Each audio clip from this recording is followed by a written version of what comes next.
não gosta de um joguinho de corrida, né? Algo leve e bobinho pra você passar o tempo enquanto se diverte. Não tem como algo desse gênero ser assustador, é praticamente impossível.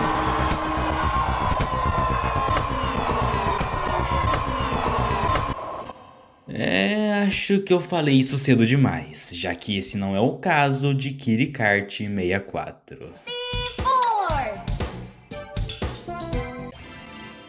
E aqui a gente começa nesse menu que me lembra bastante de Crash Kart de PlayStation 1. Tem uma opção de multiplayer, mas por algum motivo ela não funciona. Então clicando no modo um jogador, somos enviados para uma pista de corrida. Porém, estamos completamente sozinhos. E apesar disso ser estranho, eu ainda tentei fazer a corrida normalmente. Porém, quando completamos uma volta, o contador continuou o mesmo. E quem já jogou jogos de corrida sabe muito bem que isso não é normal. Então eu tentei fazer a volta de novo e mais uma vez não funcionou. Então, já que o jogo tava quebrado, eu só comecei a explorar o mapa, até que de longe eu avistei o que parecia ser fumaça. Então eu quebrei as regras da pista e fui na direção dela pra ver o que tava rolando. E a fumaça tava saindo de um kart que estava quebrado. Ao que tudo indica, ele bateu nessa placa e parou de funcionar. Não tinha sinal do dono do kart em nenhuma parte do mundo, então eu só comecei a andar sem rumo até chegar nos limites do mapa. E sem muitas opções, eu decidi me jogar pra ver o que acontecia. Então, em vez de morrer e ser jogado pro começo de novo, como normalmente aconteceria em um jogo, eu fui teleportado pra uma espécie de estádio todo sujo de lama, onde temos vários karts e lixo jogado pelo chão, e também uma parede com rostos distorcidos. E bem, a minha experiência aqui não durou muito porque o chão foi lentamente me sugando pra baixo, até que eu fui totalmente consumido pela lama e jogado em um deserto. E aqui pela primeira vez encontramos outra pessoa, na verdade um coelho, mas enfim, vocês me entenderam. Interagindo com ele, o coelho nos pergunta se desertos deveriam ser quentes, já que ele não estava sentindo nada, nem mesmo vento. E ok, apesar disso ser um pouquinho estranho, eu só continuei a corrida normalmente. E depois de um tempinho dando voltas em círculos, o mapa começou a bugar de uma forma muito bizarra e o chão perdeu totalmente a sua colisão, assim me mandando mais uma vez pro vazio. E tá bom, vamos ver que pista o jogo vai me mandar agora.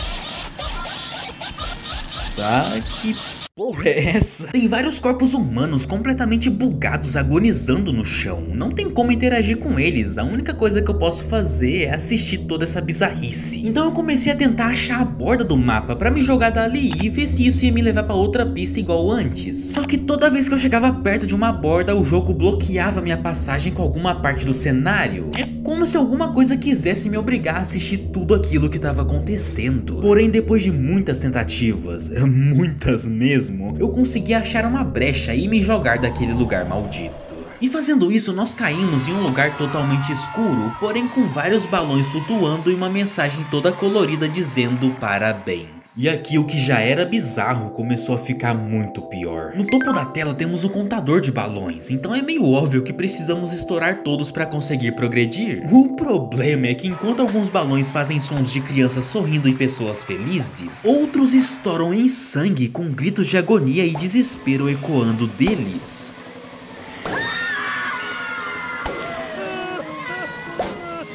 E enquanto eu tava estourando alguns balões, eu acabei encontrando uma... Eu acabei encontrando uma rata. Meu Deus do céu, maturidade passou longe agora. Ela pede ajuda dizendo que não deveria estar ali. Só que se tentamos interagir com ela mais de uma vez... Isso acontece, e quando terminamos de estourar todos os balões, o nosso personagem também explode. E agora estamos em uma estrada, só que, sei lá, ela tá meio realista demais. Não tá com a mesma cara de pista de corrida igual as outras, tá realmente parecendo só uma estrada normal. Pela pista existem vários cones jogados e também alguns peixes nadando no ar. E me aventurando por essa estrada macabra, eu acabei encontrando um gato pescando na beira da estrada. E ele fala isso.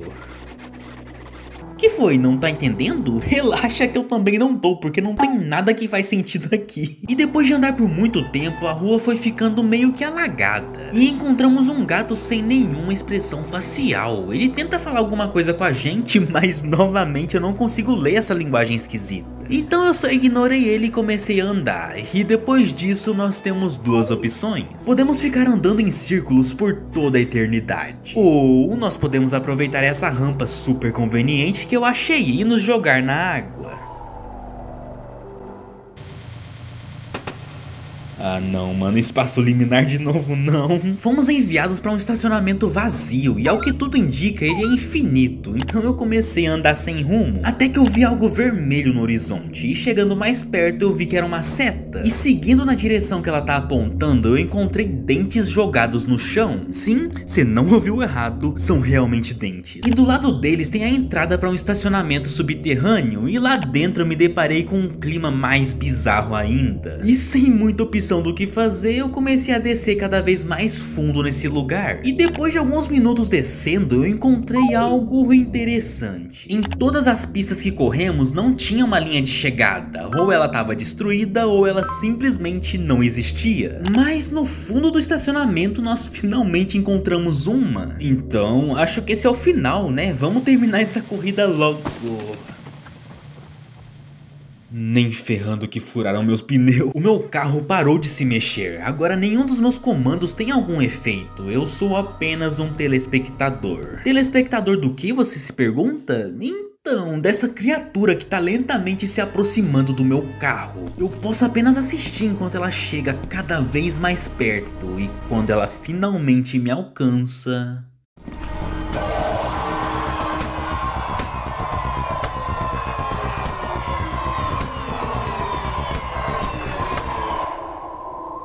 eu venci a corrida.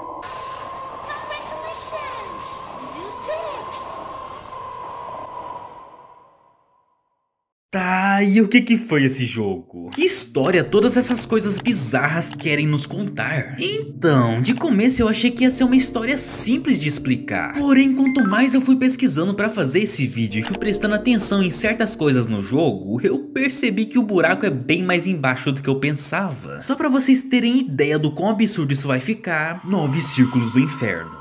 É desse nível pra baixo. Vamos lá, eu acho que o nosso protagonista está preso eternamente nos 9 círculos do inferno de Dante e eu vou tentar explicar o porquê. Eu juro que faz sentido, pelo menos um pouquinho. O menu do jogo é representado por um limbo vazio e infinito, assim representando a primeira camada do inferno, o limbo. O primeiro mapa possui cores vibrantes por toda a parte, construções extravagantes e uma música animada de fundo, sendo assim a segunda camada, a luxúria. O segundo mapa é representado por um rio de lama, completamente imundo que lentamente vai consumindo o jogador. E se conseguirmos evitar ser sugados pelo chão de primeira, igual eu fui na minha primeira gameplay que nem um idiota, conseguimos encontrar uma garota se protegendo da lama e dizendo pra não chegarmos perto ou iremos sujar a roupa dela toda de lama. E é por isso que eu acredito que essa seja a terceira camada do inferno, que também é descrita como um rio de lama que consome a alma dos pecadores. O terceiro mapa é a quarta camada, a ganância, sendo representada pelas pirâmides, que são símbolos de extrema riqueza e poder. O quarto mapa seria a quinta camada, que representa a ira, e nela é descrito que os pecadores estão em uma luta constante entre si, passando por uma agonia eterna, bem semelhante ao que está acontecendo com as pessoas jogadas no chão. O quinto mapa seria a sexta camada, a heresia. Heresia é quando você segue algo contrário à doutrina estabelecida por um grupo. E eu confesso que eu não sei ao certo como que eu vou interligar essa camada com esse mapa, mas talvez o protagonista fez algo que fosse desaprovado pela maioria daquele local. O sexto mapa seria a sétima camada, a violência, que é representada por um vale que possui um rio, bem semelhante ao que temos aqui. O sétimo mapa seria a oitava camada, a fraude, o lugar onde mal conselheiros e mentirosos vão parar. Por isso teríamos dentes espalhados pelo chão, significando que quem foi mandado pra cá não tem direito de falar nada.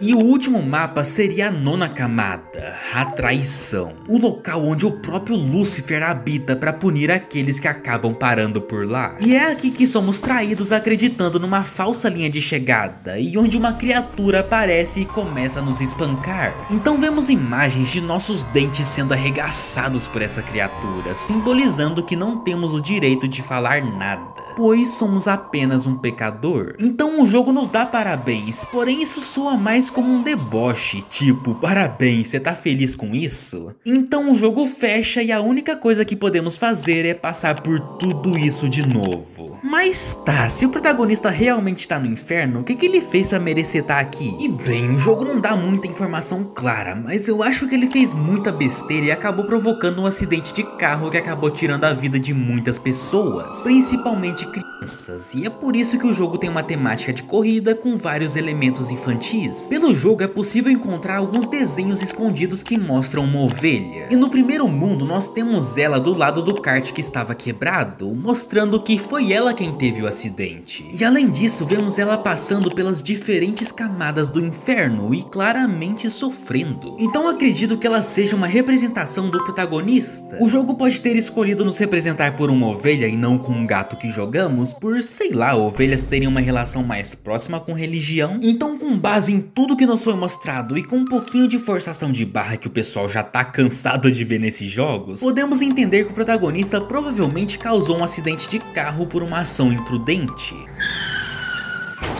Talvez até uma corrida, e isso deu toda a temática desse jogo. E agora, sabendo do pecado que cometeu, o protagonista está condenado a vagar pelo inferno, passando por todos os 9 círculos, revendo representações de seus atos, até ser brutalmente finalizado no final, e repetir todo o processo de novo, e de novo, e de novo, e de novo, de novo, de novo, e meu Deus do céu, vocês me entenderam. E pra ninguém achar que eu sou louco, se a gente revirar os arquivos do jogo, nós podemos achar um mapa não utilizado chamado Inferno, e nele vemos bem o inferno. Também encontramos alguns desenhos não utilizados, onde vemos o protagonista preso dentro de uma gaiola, representando a alma dele sendo condenada por toda a eternidade. E também encontramos um desenho com um relógio junto de vários 9s, claramente representando os 9 círculos do inferno e o tempo infinito que estamos condenados a vagar por aqui. E bem, esse foi KiriKart 64. Vocês sabem que esse tipo de jogo não gosta de contar sua história de forma convencional. Afinal, contar história que nem gente é coisa de nerd. O negócio é enfiar um monte de coisa aleatória pelo jogo e você que se vira pra entender alguma coisa. Então eu nem preciso falar que deu um trabalhão juntar as pecinhas pra tentar formar uma história coerente. E apesar de ter ficado meio viajado, acho que eu fiz um bom trabalho em contar a história desse jogo. Se é que dá pra chamar isso de história, né? Apesar dos seus defeitos, KiriKart 64 é um jogo que consegue simular com perfeição jogos de corrida da sua época, principalmente Mario Kart 64, porque pelo amor de Deus a gameplay é realmente idêntica, e consegue misturar de forma interessante elementos de horror, formando esse terror sobre rodas que eu confesso que foi uma combinação bem única. Então é realmente uma experiência que eu recomendo você ter mesmo depois de ver o meu vídeo. Então se tu gostou do vídeo, dá um like pra dar uma ajudinha. Então é isso, vejo vocês quando eu tiver com vontade de fazer outro vídeo.